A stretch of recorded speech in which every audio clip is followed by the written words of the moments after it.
안녕하세요. 미더슨 가족 여러분. 오늘 하루도 하나님의 인도하심과 하나님의 보호하심과 하나님의 은혜가 가득 넘치시길 기도합니다. 사도신경 하심으로 7월 15일 목요일 새벽 예배를 시작하도록 하겠습니다. 전능하사 천지를 만드신 하나님 아버지를 내가 믿사오며 그 외아들 우리 주 예수 그리스도를 믿사오니 이는 성령으로 잉태하사 동정녀 마리에게 나시고 본디오 빌라도에게 고난을 받으사 십자가에 못 박혀 죽으시고 장사한 지 사흘 만에 죽은 자 가운데서 다시 살아나시며 하늘에 오르사 전능하신 하나님 우편에 앉아 계시다가 저희로서 산 자와 죽은 자를 심판하러 오시리라. 성령을 믿사오며 거룩한 공회와 성도와 서로 교통하는 것과 죄를 사하여 주시는 것과 몸이 다시 사는 것과 영원히 사는 것을 믿사옵나이다. 아멘. 찬송가 323장 함께 찬양하도록 하겠습니다. 찬송가 323장입니다. 통합으로는 355장입니다. 찬송가 323장 부름받아 나서니 몸 함께 찬양하도록 하겠습니다. 찬송가 323장입니다.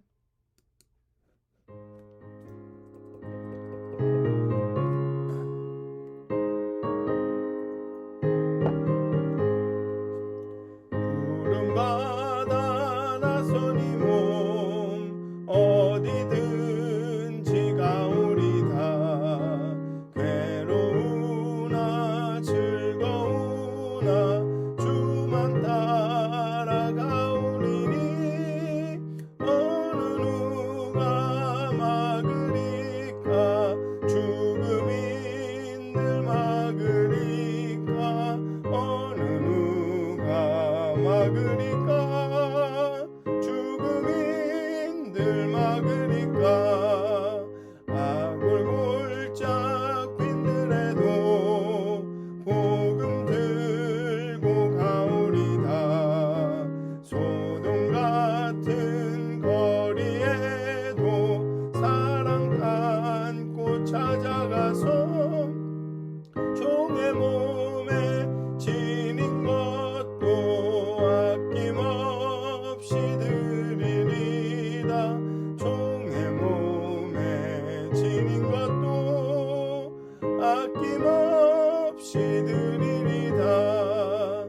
존귀 영광 모든 권세 주님 홀로 받으소서. 멸시천대 십자가는 제가 지고 가오리다. 이름 없이 빛도 없이 감사하며 섬기리다. 이름 없이 빛도 없이 감사하며 섬기리다.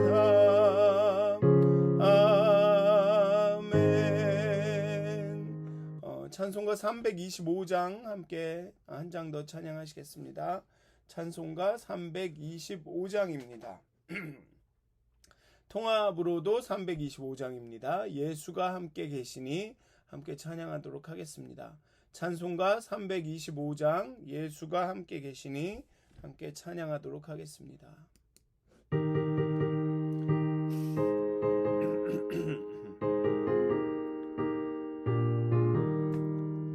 예수가 함께 계시니 시험이 오나 겁없네. 기쁨의 근원 되시는 예수를 위해 삽시다.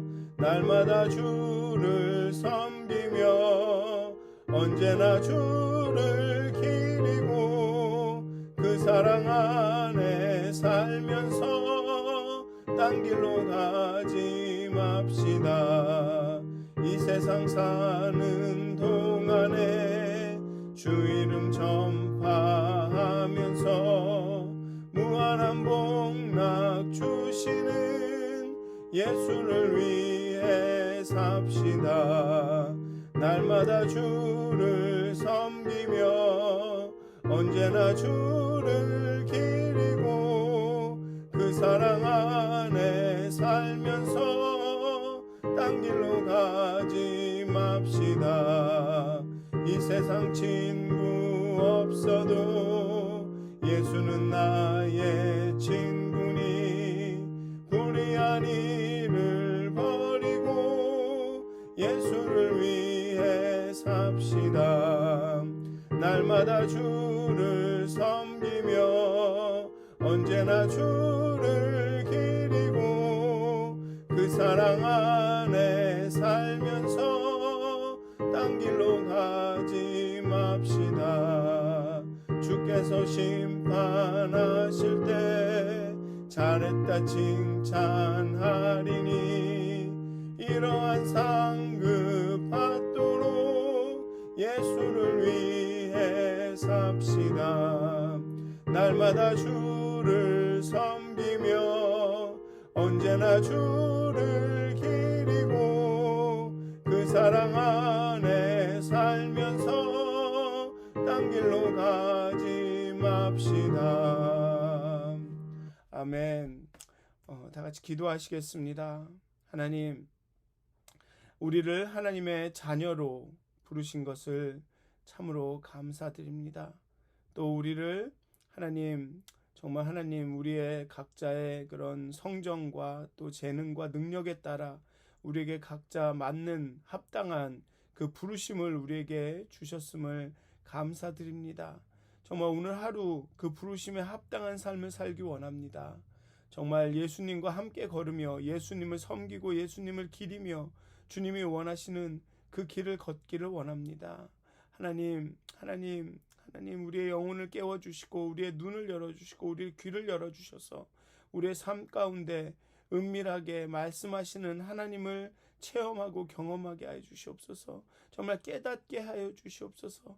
그렇게 정말로 우리와 함께 하시는 그 하나님을 보게 하여 주시옵소서. 우리와 함께 걸으시는 예수님을 보게 하여 주시옵소서. 하나님, 오늘 하루도 우리와 함께 하여 주시옵소서. 감사합니다. 예수님의 이름으로 기도하였습니다. 아멘. 오늘 함께 나누실 말씀은 사도행전 22장 12절에서 29절까지의 말씀입니다. 사도행전 22장 12절에서 29절까지의 말씀입니다. 제가 봉독하도록 하겠습니다. 율법에 따라 경건한 사람으로 거기 사는 모든 유대인들에게 칭찬을 듣는 아나니아라 하는 이가 내게 와 곁에 서서 말하되 형제 사울아 다시 보라 하거늘 즉시 그를 쳐다보았노라. 그가 또 이르되 우리 조상들의 하나님이 너를 택하여 너로 하여금 자기 뜻을 알게 하시며 그 의인을 보게 하시고 그 입에서 나오는 음성을 듣게 하셨으니 내가 그를 위하여 모든 사람 앞에서 내가 보고 들은 것에 증인이 되리라. 이제는 왜 주저하느냐. 일어나 주의 이름을 불러 세례를 받고 너의 죄를 씻으라 하더라. 후에 내가 예루살렘으로 돌아와서 성전에서 기도할 때에 황홀한 중에 봄에 주께서 내게 말씀하시되 속히 예루살렘에서 나가라. 그들은 내게 대하여 증언하는 말을 듣지 아니하리라 하시거늘 내가 말하기를 주님 내가 주를 믿는 사람들을 가두고 또 각 회당에서 때리고 또 주의 증인 스데반이 피를 흘릴 때에 내가 곁에 서서 찬성하고 그 죽이는 사람들의 옷을 지킨 줄 그들도 아나이다. 나더러 또 이르시되 떠나가라. 내가 너를 멀리 이방인에게로 보내리라 하셨느니라. 이 말하는 것까지 그들이 듣다가 소리질러 이르되 이러한 자는 세상에서 없애버리자. 살려둘 자가 아니라 하여 떠들며 옷을 벗어 던지고 티끌을 공중에 날리니 천부장이 바울을 영내로 데려가라 명하고 그들이 무슨 일로 그에 대하여 떠드는지 알고자 하여 채찍질하며 신문하라 한데 가죽줄로 바울을 매니 바울이 곁에 서 있는 백부장더러 이르되 너희가 로마 시민 된 자를 죄도 정하지 아니하고 채찍질할 수 있느냐 하니 백부장이 듣고 가서 천부장에게 전하여 이르되 어찌하려 하느냐 이는 로마 시민이라 하니 천부장이 와서 바울에게 말하되 내가 로마 시민이냐 내게 말하라. 이르되 그러하다. 천부장이 대답하되 나는 돈을 많이 들여 이 시민권을 얻었노라. 바울이 이르되 나는 나면서부터라 하니 신문하려던 사람들이 곧 그에게서 물러가고 천부장도 그가 로마 시민인 줄 알고 또 그 결박한 것 때문에 두려워하니라. 아멘. 바울은 아나니아를 통해 하나님이 주신 부르심을 설명합니다. 다메섹에서 예루살렘으로 돌아온 바울은 성전에서 예수를 만나는 신비한 체험을 또 합니다. 예수는 바울을 이방인들에게 보내겠다고 선언하십니다. 이방인이라는 말을 들은 유대인들은 바울을 죽이려 했고, 천부장과 로마 군인들은 바울이 로마 시민인 사실을 듣고 두려워합니다. 바울은 자신의 회심이 앞에 말했던 11절까지 말했던 바울의 회심이 자신의 회심이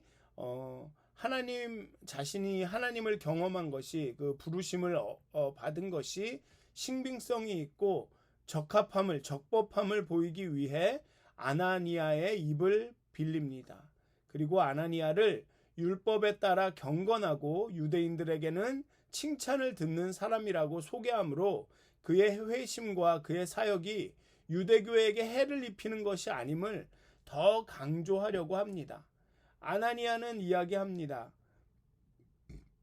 먼저 형제여라고 바울을 부릅니다. 형제 사울아라고 바울을 부릅니다. 이는 아나니아는 이미 바울을 자신과 같은 가족으로 한 무리로 생각했다라는 것을 유대인들에게 보여주는 거죠. 그렇게 아나니아는 형제 사울아라고 부르면서 시작을 합니다. 하나님이 바울을 택하셔서 자신의 뜻을 알게 하셨고 그 의인 즉 예수를 보게 하셨고 그 입에서 나오는 음성을 듣게 하셨다.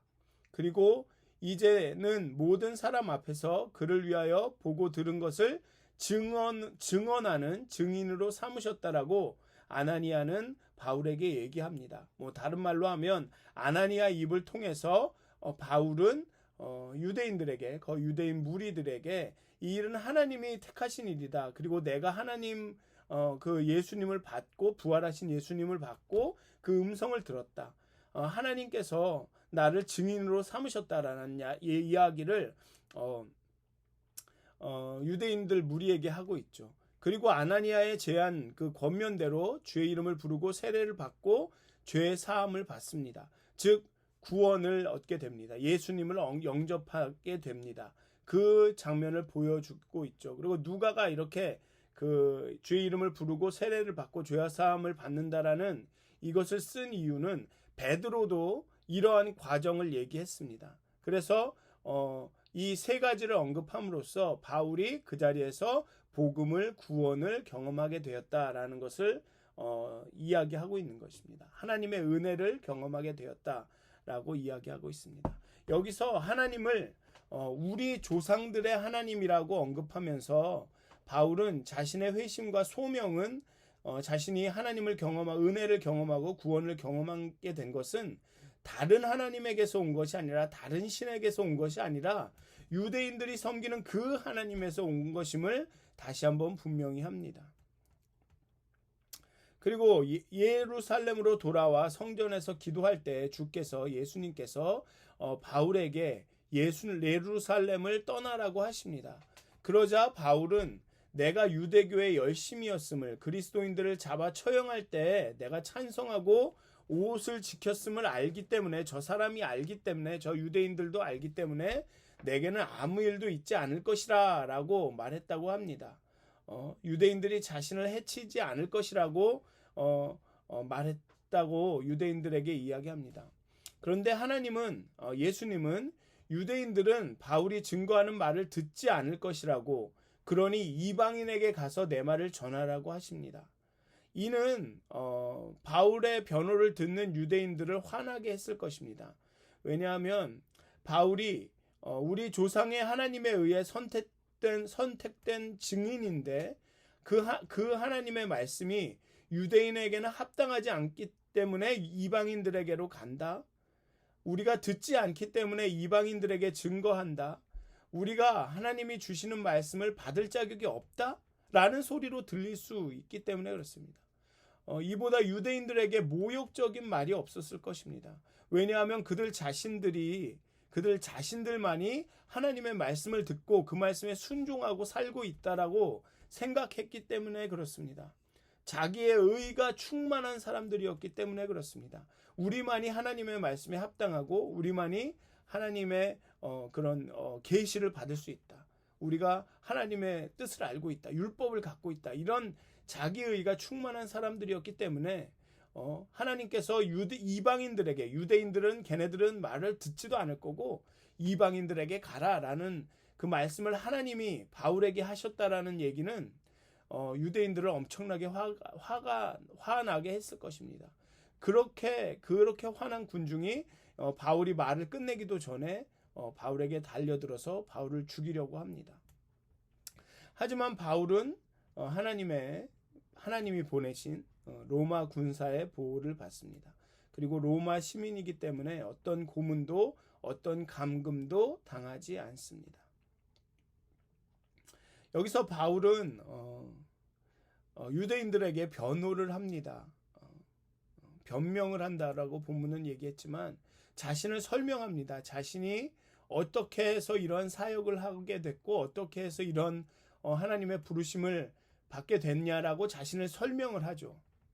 그런데 자신을 설명하는 그 내용이 뭐 논리적인 논리를 편다거나 어떤 신학적인 뭐 그 이론을 이야기한다거나 아니면 뭐 철학적인 이론을 이야기한다거나 아니면 뭐 과학적으로 뭐 이렇다 저렇다 한 얘기를 하는 것이 아니라 자신의 경험을 이야기합니다.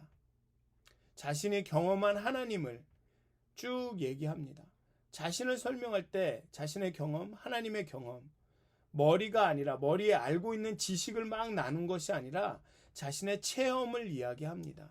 정보를 나누는 것이 아니라 예수님은 이렇고 하나님은 이렇고 내가 그래서 이 하나님의 이 예수님이 이 정보를 통해서 옳다고 생각하기 때문에 내가 이렇게 예수님을 증거하게 되었고 전파하게 되었고 이렇게 이야기한 것이 아니라 내가 하나님을 경험했다.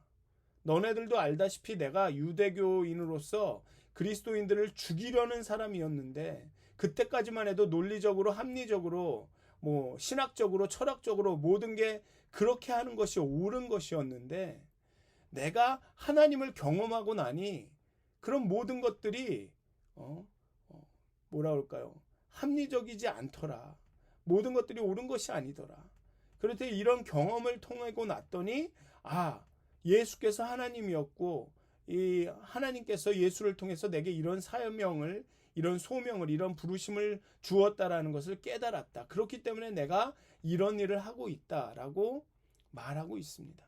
자신을 그렇게 설명을 하죠. 그래서 지식으로 어떤 우리가 갖고 있는 정보로 설명하는 게 아니라 그의 체험으로 설명을 하죠. 그 영어를 보면 정보는 information인데 지식은 knowledge입니다. knowledge인데 knowledge에 보면 know라는 게 나오죠. 그러니까 아는 것은 아는 겁니다. 그러니까 단순히 정보만 아는 것이 아니라 체험을 통해서 아는 것들.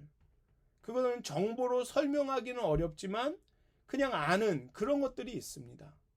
우리가 그렇게 뭐라 그럴까요?